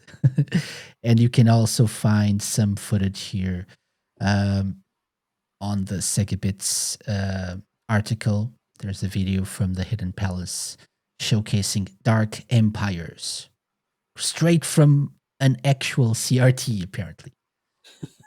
Right? Hence the quality. It's low. It's things are happening. It's an RTS game. So if you're into real-time strategy games, and early ones at that, you can play one on the Mega Drive. Not a common thing. I'm trying to think of any others, and I can't even think of any off the top of my head. I'm sure there are some, but they're just not coming to mind. Yeah. Okay. Probably a more popular genre now in consoles, at least. Okay. It looks a little bit like Herzog Zwei, I think. Oh, Zwei? yes, that's one. Yeah, there you go. probably a little bit. Okay. So just wanted to briefly mention these two things. We're going to leave these links in the show notes for you guys to check out the games if you're into that. And finally, one more thing that Lewis Cox from the Dreamcast Junkyard brought to my attention earlier. You are probably all familiar with Sonic Roboblast. Yes. Okay. Not everyone at the same time, please. Okay, thank you. Sonic Roboblast. They're bringing this to the 32X. There's a 32X version, which I'm not sure if it's already available or still in the works. There was a demo sometime last year, I recall. Yeah. That was the first zone. But I think there's been more progress recently. Yeah. And there was a panel by the creators, I guess. So SSN Tales and Sexman. Sex with an A. Oh, right. Please. Saxman. And not Texman. Another type of yes. And they talk about how Sonic Roboblast itself got created, like the start, like hacking Doom and stuff, other games they worked on, and the challenges of porting this to the 32X, which is apparently something that is not that easy, and they had to make like some compromises. As the real Doom port proves, it's not easy, and they're running on the same engine, so goodness knows how they made that happen. So this is a very interesting video. It's like I think it's like an hour and a half long or something. So if you're interested in that, we'll leave the link as well for you to check out some interesting stuff about. I didn't really know the history of this game, which is like a long running project, and now coming to the 32X. Okay. That's it. Any comments on that before we move on to Sonic? Very cool technical feat. If indeed, I had a 32X, I'd have a look. Yeah. Okay. And for Sonic, we actually have basically two things, I guess. Three things, sorry. We have one of them, something that came sort of out of nowhere, and many people are saying this is proof we're going to get a remake of the original game. Bowling for soup, which is something that you can do if you're hungry, right? If you have no other skills, you can just bowl for soup. But Bowling for Soup is the band. I'm trying to share this, but I'm having a hard time for some reason. The band that performed, at least the singer, I guess, the lead singer, performed Endless Possibilities from Sonic Unleashed. Is it Possibilities or T? I think the title is T, right? Possibility. Yeah, I think the title is T, but the song is T's. T's. The possibilities are never ending. I'm shrugging a lot today, and this is another one for the books. I don't know why they did it like that. There's our thumbnail. So they're apparently doing. So I finally got this to work. Bowling for Soup reveal a new version of the Sonic Unleashed theme song. Frontman Jared Reddick discusses teaming up with bands Wheatus and Punk Rock Factory to reimagine the 2008 track. So apparently they're like reimagining this with Wheatus, quite famous rock band, I would say, and viral cover band Punk Rock Factory, which I was not familiar with prior to this. And they're like redoing this, so people are assuming this means we're gonna get a remake or a whatever of Sonic Unleashed nowadays. Thoughts? Is that what we're getting, in your opinion, or is this just like an attempt at getting some relevancy back by these guys and riding the Sonic wave of popularity? A little bit of that, I think. Like, one thing maybe worth pointing out is the original's never been on streaming services, to my knowledge. It was only on the Sonic Unleashed CD, which was only in Japan. So there's never been, like, you can go and find His World right now on, like, Spotify, YouTube, whatever. This is the only one that's never been re-released officially, so I half wonder if there's some weird rights stuff in there, and therefore they've decided to cover it all these years later to claim back some royalties or something like that, and also just give a new cover of the song that you can play at live events and things. There it is. So there's the shoulders again. they saw what happened with Johnny Gioeli and Live and Learn, and they said, "Hang on a minute, there's money here. There's money." So yeah, and this is the video, the soundless video of the song, of the cover. You can watch. We're gonna link this as well. Yeah, without any sound, this looks a little bit crazy, I'll say. Yeah. Like a little bit weird. Yeah, you got a Sonic, yay. Okay. I listened to the song. And I mean, it's a cool version of it. Yeah. I think so. Something for fans to check out. I don't think this means anything for Sonic Unleashed. Not at all. No. The game. Yeah. They would have revealed it alongside a game if it was going to be a theme. I think so. It's just covering it for the sake of covering it. Yeah. Artists do that sometimes. Could probably have been any song, and then they just happened to choose this one. Probably they happened to choose one for a series that is, and a character that is more popular now than it's ever been, I guess. Yeah. So, money.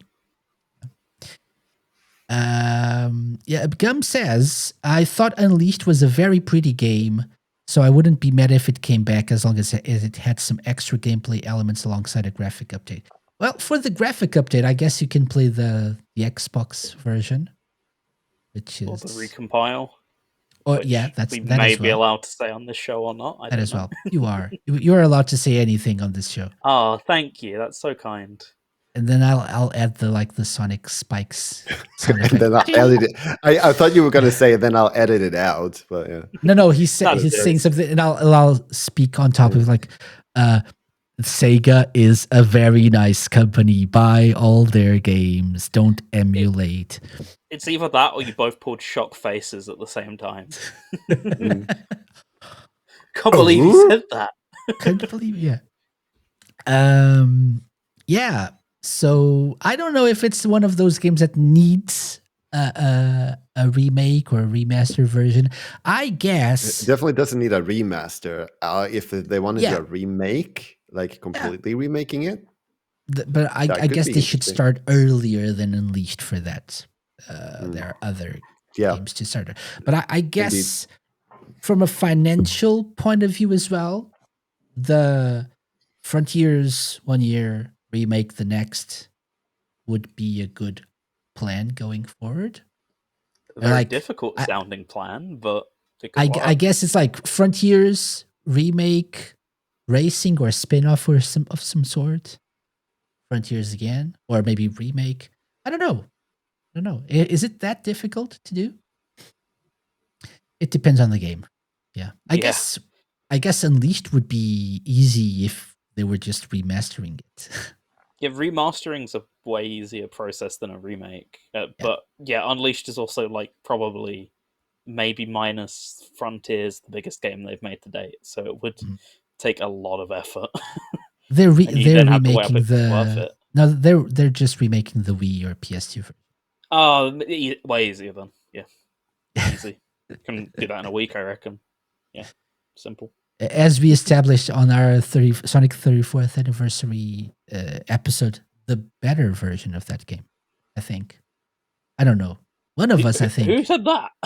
I don't know. One of us picked that as the best one, or one of the best. I like the Wii version of Unleashed better. There we go. It was lime. Okay. Yeah, okay. Don't you give me that, Viper. I saw that. Don't you give me that. You were sighing at me right there. Yeah, I was. Right there. I'm not even going to deny it. I was. Yeah. Wow. See, okay. Chat. I'll you see how I get treated around here? Some support, please. Thank you. Some support, please. Thank you. Please. Anything. Another bit of news here. I know you've played this. I think you've played this, Viper. Pac-Man World 2 Repack.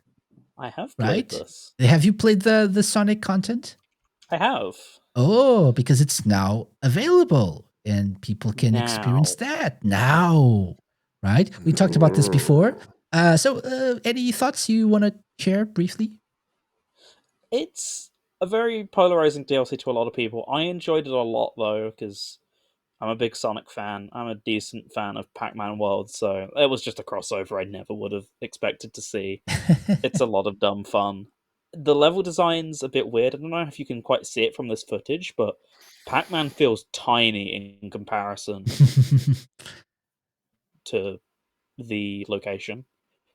So it's just like a little difficult to navigate sometimes. Like they feel really long as levels, but only because you could go through them much quicker and faster as Sonic. I don't know. It's still a lot of fun. It's Pac-Man and Sonic crossing over, something that wouldn't have happened like 20 years ago. So there's inherently a draw to that, to me at least. So I had my fun with it. This boss fight they're showing off is really difficult, though. That's the one thing everyone's taken away from it is it's so hard. I don't know why. Oh. It is rough. Is it Sonic Superstars level of hard? Worse. It is pattern recognition, try again levels of hard. Like I've seen people say that it took them like an hour or so. It's pretty bad. Oh God! Okay. For like this silly throwaway little Eggman boss. Okay. There it is. Is the base game worth it as well? Oh, the base game's brilliant. Absolutely. Like I thought the original was a good game, but perhaps one that like people kind of nostalgically attached to too much. Pac-Man World 2, the repack version, is just a game I can flat out recommend if you like platformers. It's a very solid game. One of my favorite games this year for sure. So if you see it on sale, which Namco also do quite a lot, why do people wait for our definitive editions? It's already pretty cheap, so you should be able to find it. The Sonic DLC isn't. It's like £10, I think. I think so. Yeah, I think so. £10 for like 15 minutes worth of content, unless you get stuck on that boss fight for an hour. Then you get a bit more value out of it. There's probably going to be at some point like a definitive edition or like a bundle on sale. The winter sale, the Steam winter sale is coming soon as well, right? So that's they might bundle it digitally at least, but probably maybe a physical one day. Yeah. Okay, so something to consider because we have talked about this before, and so if you're interested, which I am, I've held off on that because I have other things to play. So, and since there will probably be sale soon, I'll just get it then and try it. Okay, so someone wrote something that I wasn't aware of. Okay, that's me. About Sonic Rumble. Oh, the last minute. Didn't know about this, so let's talk about that. So now it's time for our two final bits of news because the show is running really long already. Sonic Rumble. So Sonic Rumble, the first bit of news is it's out now. We already talked about this, but it's out now. Sonic Rumble is available. Shock, I know. People said it wouldn't happen. It did. We have done a whole episode about it. We have done a live stream over on our channel as well. So if you're curious about that, get more like in-depth commentary and footage and whatnot, you can check that out. Check other episodes out. That said, as I said before, I'm having a lot of fun with it. It's not like, don't come into this thinking it's like a full-on Sonic game. Like it's not even like Sonic Dream. What was it? Dream Team, not Collection. Team. That's a different game. No, what? Sonic Dream Collection is what I always want to call it, and that's a very different game. What was the other one? The Apple Arcade one? Sonic Dream. Dream Team. It's just Team. Oh, it's Team. Sonic Dream Team. Okay, that's like a proper Sonic game. This is Sonic Fall Guys in a way, but in a very mobile-like way, free-to-play mobile-like way. right? It's very fun in short bursts, like play a little bit every day. You unlock stuff, unlock new like skins and skills and emojis and whatever. It's a little bit expensive in terms of their micro, more like macro transactions. It's not even micro anymore. They have said that they are aware of people's like complaints about that, and they're looking at ways of making that less of a problem. You don't really eliminating need to the people who complain. Yes, we're eliminating the complainers.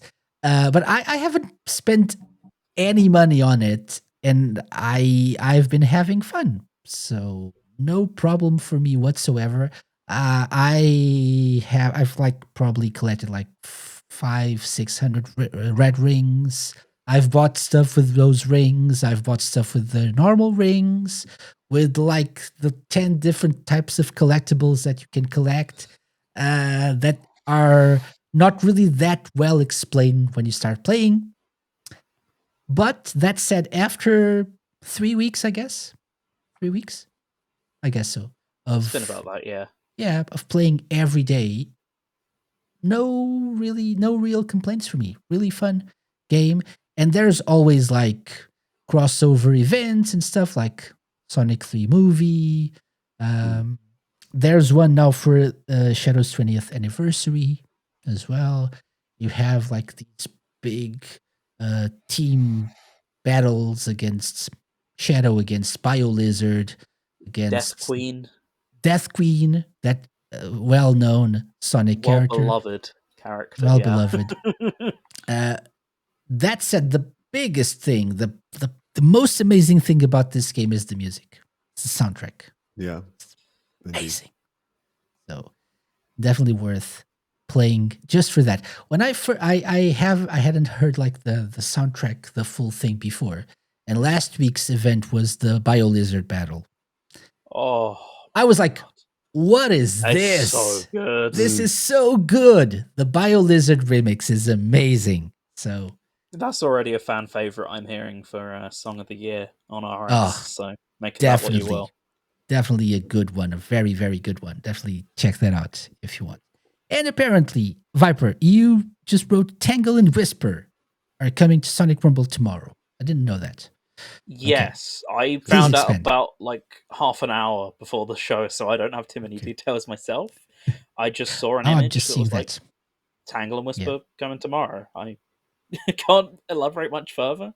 It'd be interesting to see. They're the first characters in a while, so will they balance their prices like they said they might in response to the claims? Or I don't quite know, because it seems like that £45 tier of skin that everyone's complaining about is for it'd be like a summer Tangle and Whisper look. You know what I mean? I got tangled. But you know, it would be like for variants of these characters, so I assume they'll be on a tier below that anyway. But I'll still be curious to see going forward from these guys how that will work out in regards to like pricing and things. So I'll keep my eye on them for that reason, because I'd love to play as them, but I see them being unobtainable because I just refuse to pay the prices for these characters. But yeah, I love that they're there anyway. They're great models. It's nice to see them leaving the comics and actually getting into games now. Yeah. What's interesting is we're going to get onto CrossWorlds in a bit, but it seems like according to the internal files of CrossWorlds, they were meant to come in December rather than nights. So I wonder if initially they were going to be in Rumble at the same time, if that makes any sort of sense. Okay. They were going to do like a cross promotion between the two, but alas, they're here tomorrow. They just kind of shadow dropped that earlier. So I guess they couldn't just like they had to release nights because people were like, I think that, and it's on the box. The most important reason I would more so think is because the IDW comic got delayed. That was meant to come out in December, but got delayed to February. Okay. Guess who else is now coming out in February? I was also thinking like Christmas nights, but okay, yeah. Yeah, I hope. Please, guys, come on. Oh wait, it's not a show. Please, guys, come on. Okay, yeah. So speaking of CrossWorlds, and we have our big CrossWorlds expert, Lime, here. I think we're going to talk about Sonic Racing CrossWorlds every month for the next few months because there's always stuff coming out. So this month alone, we got Ichiban as a character, and we got the Ichiban Festival as well, like more of like a dragon festival. This past weekend, we had SpongeBob and like the corresponding stage as well. The Bikini Bottom. Yep. Which we can show now as well. And there's more. There's more. So we're getting the Switch 2 edition soon. Finally. Soon. Next week, I believe. Yeah. I believe December 3rd. I'm gonna check, but yeah. And more free characters are coming, including the aforementioned Tangle and Whisper from the IDW comics. Right. I'm going to show that in a little bit. So thoughts about this, guys? Who you both mentioned you're still playing this a lot. So thoughts on all of this? I'll let Lime go first. I'm still enjoying it a lot. I was especially looking forward to the Bikini Bottom stage. I don't know much about SpongeBob, but I just felt like it's such like a known character. And it's just a huge moment to see a character like that in a game like this, and to be able to experience that and to play as SpongeBob, and also, racing through that stage. That's absolutely amazing. I had so much issue getting the S rank for that time trial. My gosh, I fought with that for a whole stream plus some days to finally get it. So yeah, madness. It gives a challenge. Madness. Yeah, indeed. Knights, II, Tangle and Whisper are also coming. Any specific one you're looking forward to? I think both of us have made it pretty clear, haven't we? I like out of those three, I think Tangle and Whisper are the most interesting. Okay. For me personally. Like I don't know anything about the characters really, but again, I know how popular they are, hearing other people talk about them. And so it's just like this big moment, I feel, to see those kinds of characters from like the comics world into the game world. It's amazing. Yeah, I mean are you going to disagree with me here, or what? No, I'm not going to disagree with your opinion. I mean, but if you're excited, I can say no. You're not excited for that. I'm going to say I'm not excited for them, but that's because what? I would much prefer a Sega Legacy. Viper, Sega are you hearing this? You know. I'm hearing this. I can't disagree with KC. I think I said on the last episode. No. My God! Hear me out. Okay. I think I said on the last episode I would prefer Sonic characters to have their own parts. So like the Sega character thing be separate to the Sonic character thing. So it's like every other month we get a Sonic character, so that the Sega pool is completely separate. I think that would be cooler, that we'd have more Sonic rep as well, if they were to put it into a separate band almost. Like, I kind of don't like that they put two Sonic characters into the Sega band, and therefore I think it'd be cooler if they went like, okay, this month is these guys, then next month on the Sonic Wave we have... I can't think who's not in it. Someone help me out here. Chip's not in it. Chip's next month's Sonic character. In terms of the actual you're characters, not protesting the characters, you're protesting I think it's really cool. Yeah, so sure, yeah, same thing. I mean, you saw how excited I was for them in Rumble. In Rumble, not in CrossWorlds. Get out of CrossWorlds. Rumble I'll accept, but this is too much. It reminds me of, was it like one of the Super Monkey Ball ones that had like a Sega pass? Yes, and it was four Sonic characters. Sonic! Tails, and like, wait, so all this, like half the slots are Sonic characters, and it wasn't supposed to be Sega characters? That reminded me of one bit of news that I'll slide in quickly. They're delisting Godzilla and Miku from Monkey Ball, I think, within the week. All the other DLC characters are staying, but those two are being delisted. Godzilla was in I Monkey have Ball. them, right? If not, get to the eShop now. This is the time. Yeah. Did you say Godzilla? Yeah, Godzilla is in Super Monkey Ball Banana Rumble. Wow. I don't know why. How does that one fit in such a small ball? That doesn't make sense. He does actually raise a point here. I can't argue with that. Yeah. So, you heard it here first. I heard it here first. Apparently, Godzilla is being delisted, and Miku as well. So, which is probably a little bit more important for some certain fans. So I don't know. Godzilla isn't. Godzilla is big. All right. Ooh. Yes. Oh. Gum says, although obviously this is like old news, but excited. The Writers' Crew got to come back and shine, and the Writers' Crew presence was so nice to see at the Japanese Sega shop too. It made Kid Me so happy. Yeah, nice. We need a Sega shop somewhere closer to us. We do and don't is the thing. Yeah. I see what you mean. Yeah, we do. Our wallets don't. Probably. You have one in Shanghai, so it's okay. Tokyo or Shanghai, where you can also. Oh, I forgot about something that I didn't add to the outline. Not the Labubus, but the similar name things. They knew what they were doing with the name. The Labbies. Right. I forgot about the Sega Labubus. Labbies. It's just the first thing that comes to mind when I see this name. So the Labbies. This is the final bit of news.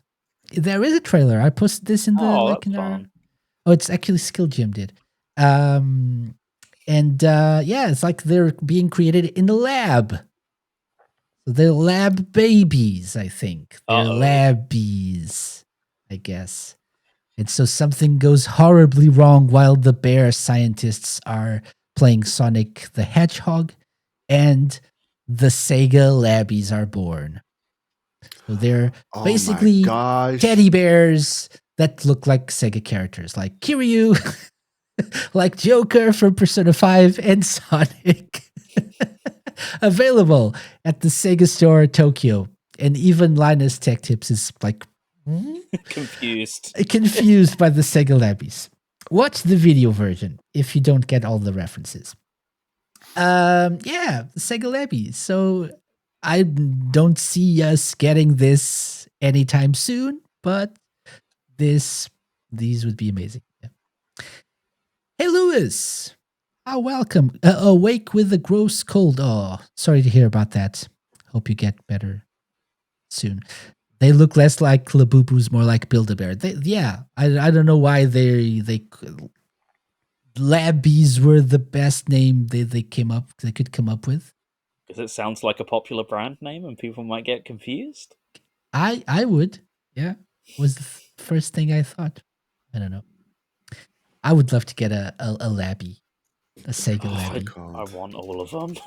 I want a dumb little bear Kiryu. It looks so cute. Yeah, a few years ago, you wouldn't have got me on this, and then I got into the Build-A-Bear Sonics when they started rerunning those. And I'm like, as Lewis just said in the chat, they look like the Build-A-Bears. I don't know. Just having you say the Kiryu one's so stupid. I love it. Yes, dumb little Kiryu teddy bear. So stupid. Yeah, I definitely something. Just look at like the frown. The Joker one's surprisingly happy. Like he's never shown smiling much either. But yeah, like the mask is like a bow. I presume the mask placed. also fits on him, right? Sorry? I wonder if it's like. I wonder if the mask is like elastic or something, because it looks like the right size for his face. Can you then put it on him? Okay. That would be really cool. Interesting. I'm the crossover market for this. If I could only get one, I'd get the Kiryu one. I think they're all amazing, but the Kiryu one, man, it's so dumb. It's so great. dumb, so dumb. Okay, like Lime's looking. I want all three. Lime wants the Tails one. Ooh, if I would like to see that one. If only we knew people who lived near the store. Oh. If only. Yeah. Okay. Yeah. And you also, someone also added, I'm assuming Viper. Yeah. Okay. There's a new update coming to Sonic Racing CrossWorlds. Version 1.2.0 coming December 3rd. Okay. New gadgets. New gadgets coming soon, they say. Ooh. And here I was thinking they were like being more generous with the points system. No, they're just giving us new gadgets. It's gonna be new gadgets. Thank you. I want to play with them. I want to play with them now. What's in the update, but they, aside from the gadgets, but they did also push the update out early to Epic Games by accident. So I'm sure by December 3rd we'll know what's in the update. Yeah. Yeah. So that's something coming next week. Lewis, did you cover Sonic Roboblast 32X? We did. Thank you very much for that tip.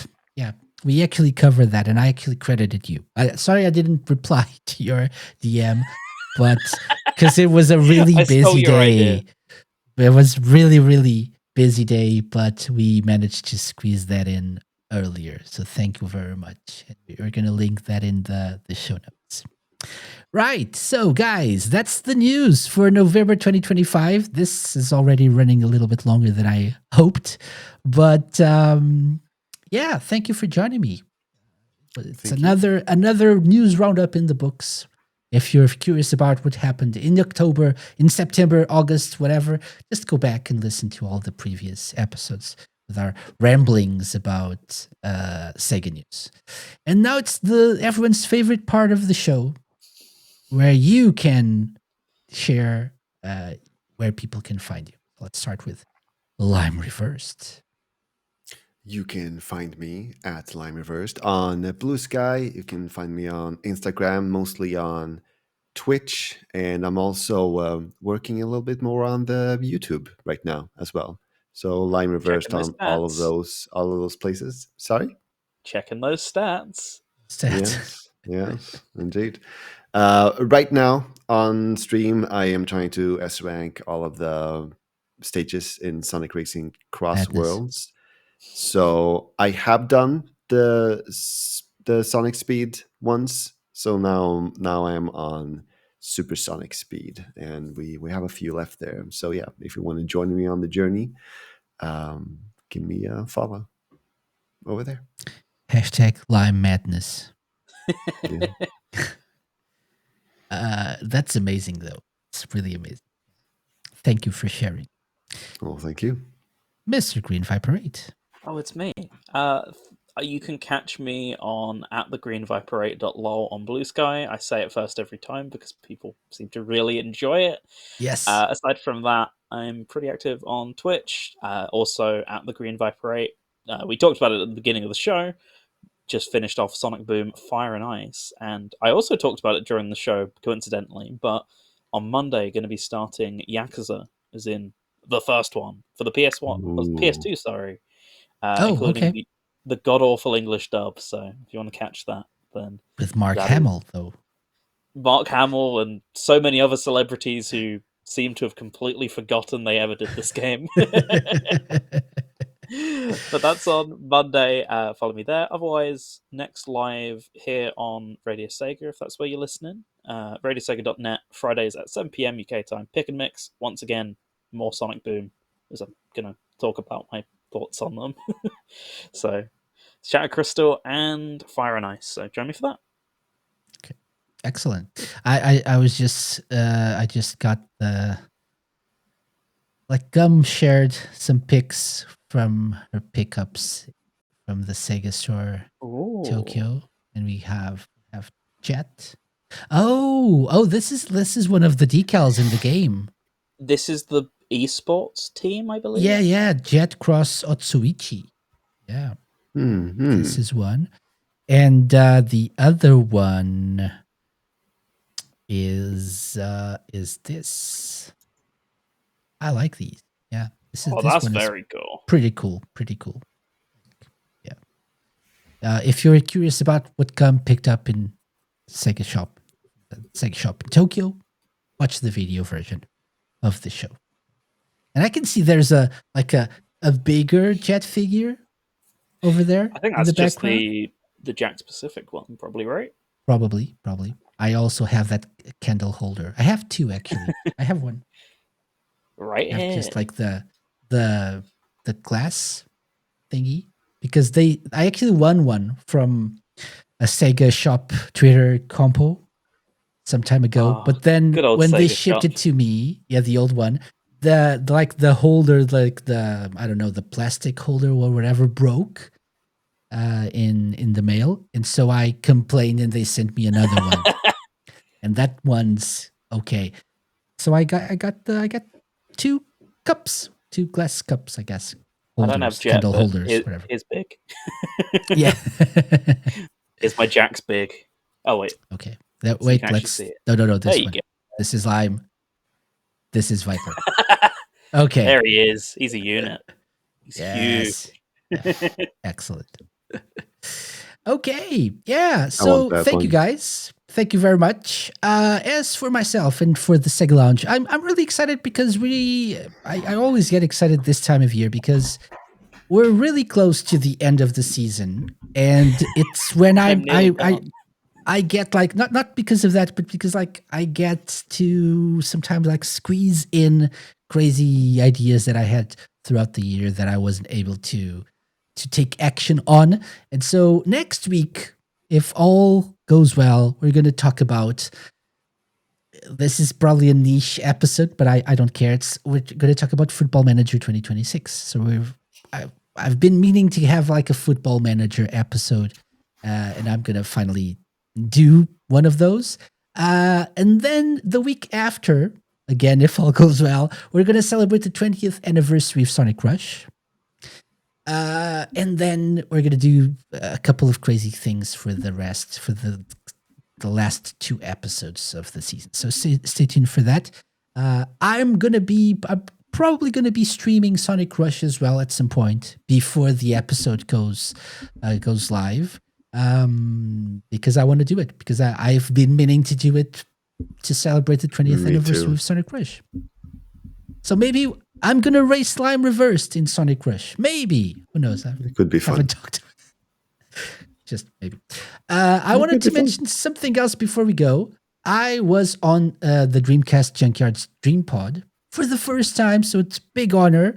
And we were there. I, alongside Matt, Oliver from Shenmue Dojo, and Lewis and Brian from the Junkyard, we talked about the 25th anniversary of Shenmue. And it was a really funny conversation. I was listening back to it first half yesterday, and it was really, really entertaining and really insightful, I guess. And Lewis, I assume, as editor, did a very good job of making me sound eloquent. So thank you very much for that. So if you want to know what we talked about regarding Shenmue 25th anniversary, go to the dreamcastjunkyard.co.uk. I'll leave a link as well in the show notes and support these guys as well. Great podcast. Other than that, this was the Sega Lounge, episode 284, news roundup for November 2025.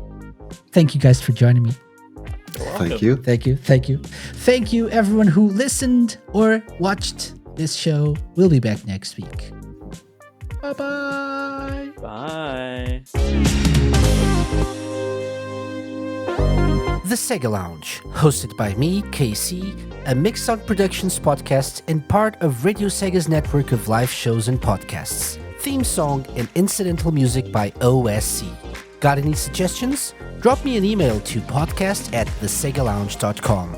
Find us at thesegalounge.com on Blue Sky. check out our YouTube channel for our video content and follow us on Twitch to join our Let's Play sessions and live episodes.